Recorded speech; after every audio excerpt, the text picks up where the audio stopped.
Hello, friends. This is Dave Hurwitz, executive editor at ClassicsToday.com, here with Essential Works for Beginners by Composer. And today's composer is Sibelius. I can't believe I haven't done Sibelius. If I did do Sibelius, I'm doing Sibelius again. Why does it seem that all roads lead to Sibelius? It's really kind of fascinating. When I started listening to music, Sibelius was really not popular composer. I mean, he was popular for performance-wise. People liked to listen to him. Certain works, Finlandia, the Second Symphony, things like that. But the majority of his output wasn't really that well known, and he was absolutely despised by the 20th century avant-garde because he was a tonal composer, supposedly conservative in his tastes. But he seems to have made one heck of a comeback in the past few decades, partly or largely as a result of the unbelievable cultural flowering that's taken place in Finland. I mean, it's easy to be a big fish in a small pond, and the classical music world is a small pond.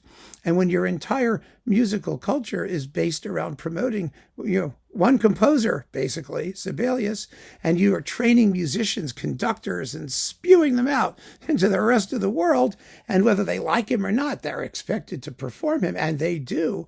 Well, it seems like Sibelius has really arrived, and his arrival is, I think, a fairly recent phenomenon. It was also aided and abetted, in no small part, by the BIS record label's complete Sibelius edition, the availability of all of these scores.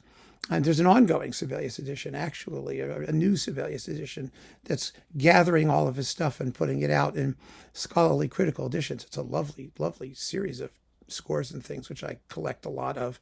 Anyway, the bottom line is I have here 1, 2, 3, 4, 5, 6, 7, 8, 9, 10 Sibelius essential works to get you into Sibelius.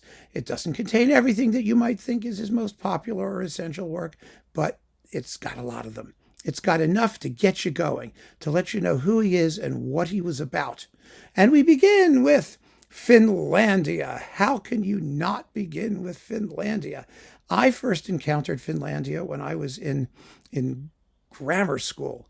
In fact, when I was in fourth grade, my fourth grade teacher was the exceptionally psychotic Dolores de Rosa, the reformed nun who left the convent because it wasn't strict enough for her, and she wanted to inflict her ideas of discipline on innocent school children. She was nuts. We went through all of fourth grade, not as people, but as numbers. We were numbered alphabetically. I was number 10. And so I went through fourth grade as number 10. I was David number 10. So anyway, it was like sick, incredibly sick. But she played us music. She played music. She did. And because when we studied geography, we had to have certain places or countries. And one of those countries was Finland, which we had to learn everything there was to know about Finland. And she played Finlandia. And there it was. And oh, I loved it. And my mother knew it as well, too. It was on that weird Arthur Fiedler Boston Pops mono disc. Remember the original classical music for people who hate classical music? That also had Finlandia. And Mr. Rosa, the nutty Nazi nun, was completely horrified by the fact that I already knew Finlandia before I even got to fourth grade. So there. And I raised my little hand and said, oh, I know that. I even know the words. This is my homeland. This is my native land. I don't know the rest of the words. I really love my pickled herring. I don't really know the rest of the words. But it is a wonderful, patriotic, exciting, heartfelt piece. It's only 6 minutes long. See, one of the things about Sibelius is that his music, even his patriotic tub-thumping music, was singularly lacking in bombast, which is just a good thing, because that makes it good music too, of course, just for all occasions.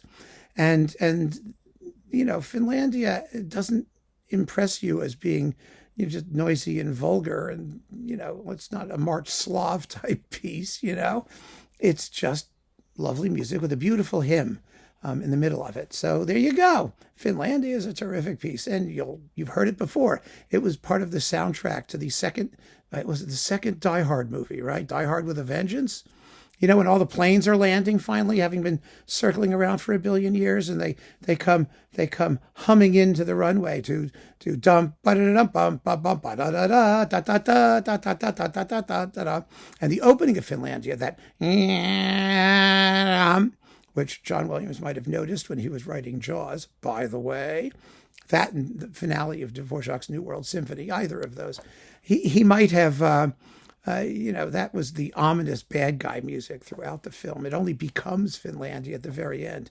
And I remember seeing that movie in the theater and saying to myself, gee, that sounds like Finlandia. It really does. And then all of a sudden it just popped in at the end. I felt very gratified. So next, after Finlandia, Symphony No. 2, Sibelius' most popular symphony. I don't think it's his best. I don't even particularly care for it as much as the others, although it's a lovely work. I mean, don't get me wrong. The second symphony is a transitional work. It's a work that sits squarely between his sort of earlier Tchaikovsky romantic phase and his later neoclassical, more formally elegant and inventive phase. And it does a little bit of both. It has one major problem in terms of recordings. It really does. And that's the fact that the finale goes around once too many times. It repeats and repeats and repeats. And so a good performance has to really keep it moving. And the best performance that I'll tell you right now, just so you know, there are two of them. I mean, if you look at reference recordings, we talk about this symphony. One is George Sell with the Cleveland Orchestra, and the other one is John Barbaroli with the Royal Philharmonic. Not his other one with the Halle Orchestra. That wasn't nearly as good. These may not be easy to find right now, but there are other good performances out there as well. There really are.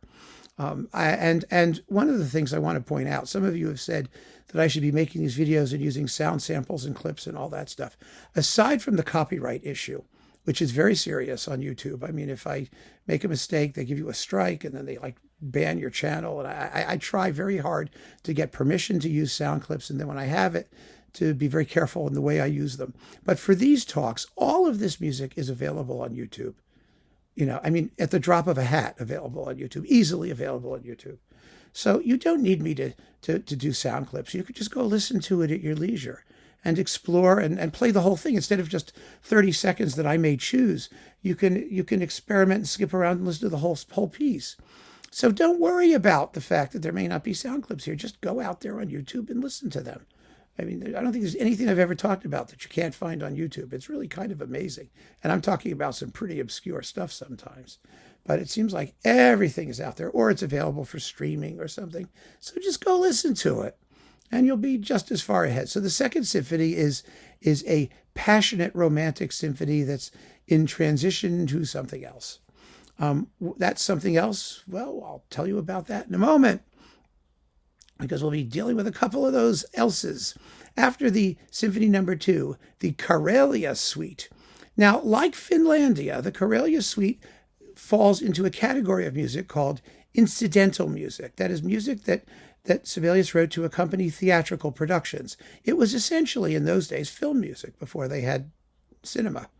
I mean, the major theaters had full-time orchestras in their pit, and they played interludes. They played the music that accompanied the play, if there were songs or things in the play, things that, if the people on stage were supposed to hear music in the distance, there it was.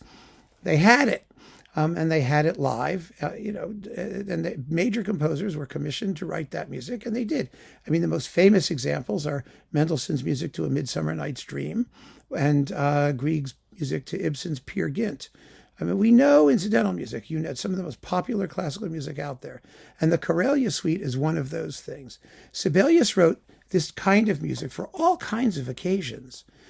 Finlandia was part of something originally, I believe, called press celebrations music, or one of those things. It originally was written in its original version to accompany a tableau vivant sort of thing. Which was like they would have pose people in a historical setting, and they would all be frozen as if in a portrait, and then music would accompany what you were seeing.